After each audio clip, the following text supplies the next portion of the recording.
чтобы полный ответ получить, да, для чего выборы нужны, для чего досрочные, для чего аттестация кадров нужна и так далее, нужно представлять себе по меньшей мере две вещи. То есть первое, что такое Казахстан как уникальная страна на постсоветском пространстве, что такое Назарбаев как уникальный лидер. А в чем состоит уникальность этой страны? В том, что эта страна единственная на постсоветском пространстве, которая проходит через реальную модернизацию. Поэтому, когда мы говорим о том, что нужен мандат на продолжение реформ, нужно понимать, что реформы идут постоянно с первого дня, когда Назарбаев возглавил эту страну. Да? Он работает в режиме как бы лидера, который решает две задачи одновременно. Единственный на постсоветском пространстве, которому это удается. То есть, во-первых, стабилизировать политическую ситуацию, да?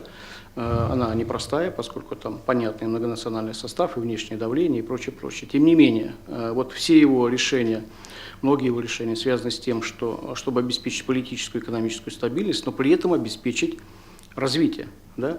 Для России это тоже актуально, но более актуальна первая задача. Значит, ну, Казахстан в данном случае и Назарбаев является примером того, как это решается. И именно поэтому вот парламент, да, с одной стороны, это настроечная структура, и поэтому, так, по большому счету, если там 80% за правящей партией, то какие еще нужны мандаты на продолжение реформ? Следовательно, более как бы важные задачи этот парламент решает. Да?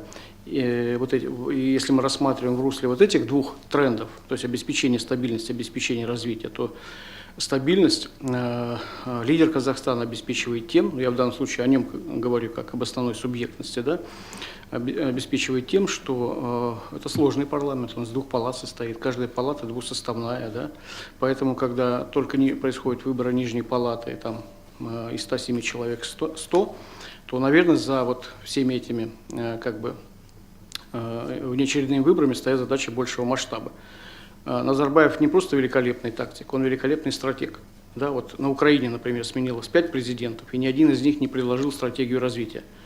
И существует примитивный парламент, да, однопалатный, который является, ну, таким уменьшенной копией Майдана. Есть сложный парламент Казахстана, да, в котором решается задача баланса.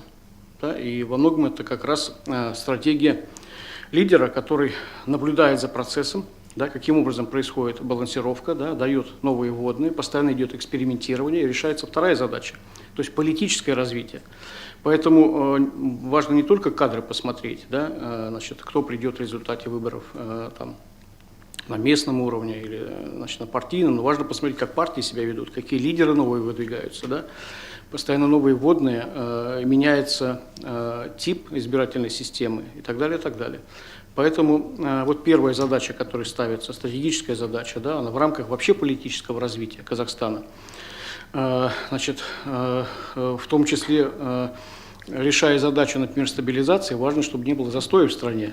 Поэтому очень важно, да, в каком-то смысле катализировать политические процессы. И это тоже одна из причин того, что вот уже 4-й раз, если считать последние выборы, которые тоже на месяц раньше прошли, да, постоянно происходят внеочередные выборы.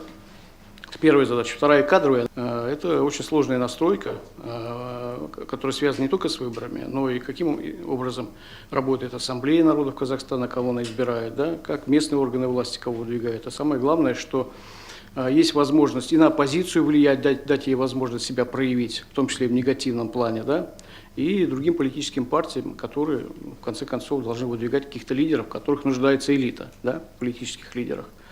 Значит, еще одна задача – это, ну, тому же Западу показать, что насколько серьезна политическая поддержка, с одной стороны, да, действующей власти, с другой стороны, что процесс вполне демократический. Ну и еще одна из задач, которую мы должны понимать, что лидер находится в почтенном возрасте. Да. Он говорил о том, что ну, необходимость досрочных выборов связана с тем, что должна вообще измениться модель политической системы, то есть переход от суперпрезидентской республики к парламентско-президентской. Это абсолютно верно, да? Но как обеспечить президентско-парламентскую республику, если не дать возможность проявиться элитам, да, участвовать в каких-то реальных мирным путем и там, значит, в рамках действующего законодательства, в форматах дискуссионных, тем не менее, значит, двигать страну вот в режиме той модернизации, о которой я говорил. Да? Поэтому вообще переход от суперпрезидентской республики к парламентской или вот президентско-парламентской очень сложная вещь. Это фактически речь идет о политическом наследстве, да, и перенастройке механизма, чтобы возможно было Казахстану дальше, с одной стороны, в стабильном состоянии, да, развиваться, а с другой стороны, чтобы модернизация была продолжена. Это значит, элиты должны определиться, договориться о каких-то механизмах, и поэтому постоянно идет экспериментаторство.